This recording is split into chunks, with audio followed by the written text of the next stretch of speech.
Welcome friends.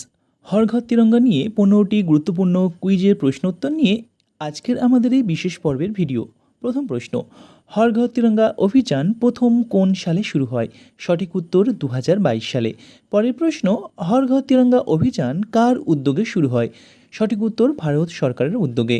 পরের প্রশ্ন, হর ঘর তিরঙ্গা অভিযানের মূল উদ্দেশ্য কী? সঠিক উত্তর জাতীয় পতাকার প্রতি শ্রদ্ধা ও দেশপ্রেমের অনুভূতি জাগানো। পরের প্রশ্ন, হর ঘর তিরঙ্গা কথাটির অর্থ কী? সঠিক উত্তর প্রতিটি ঘরে তিরঙ্গা বা জাতীয় পতাকা। পরের প্রশ্ন, হর ঘর তিরঙ্গা অভিযান কোন ঐতিহাসিক উপলক্ষের সঙ্গে যুক্ত ছিল? সঠিক উত্তর ভারতের স্বাধীনতার 75 বছর পূর্তি বা আজাদি কা অমৃত মহোৎসবের সঙ্গে। পরের প্রশ্ন, হর ঘর তিরঙ্গা অভিযানে নাগরিকদের কী করতে উৎসাহিত করা হয়? সঠিক উত্তর নিজেদের বাড়িতে জাতীয় পতাকা উত্তোলন করতে। পরের প্রশ্ন, হর ঘর তিরঙ্গা অভিযান কোন জাতীয় দিবসকে কেন্দ্র করে বিশেষভাবে জনপ্রিয়? এর সঠিক উত্তর স্বাধীনতা দিবসকে কেন্দ্র করে। পরের প্রশ্ন, হর ঘর তিরঙ্গা অভিযান কোন মন্ত্রকের উদ্যোগে পরিচালিত হয়? সঠিক উত্তর সংস্কৃতি মন্ত্রক।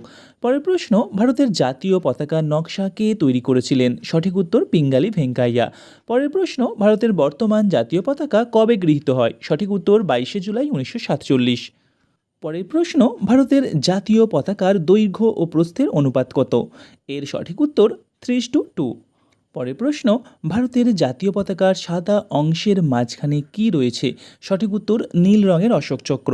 পরের প্রশ্ন, অশোক চক্রে মোট কয়টি দণ্ড বা স্পোক রয়েছে? সঠিক উত্তর 24টি। পরের প্রশ্ন, তিরঙ্গা শব্দের অর্থ কী? সঠিক উত্তর 3 রঙের পতাকা। পরের প্রশ্ন, হর ঘর তিরঙ্গা অভিযানের মাধ্যমে কোন অনুভূতিকে আরও শক্তিশালী করার চেষ্টা করা হয়? সঠিক উত্তর জাতীয় ঐক্য, দেশপ্রেম ও জাতীয় পতাকার প্রতি শ্রদ্ধাবোধ বাড়িয়ে তোলা।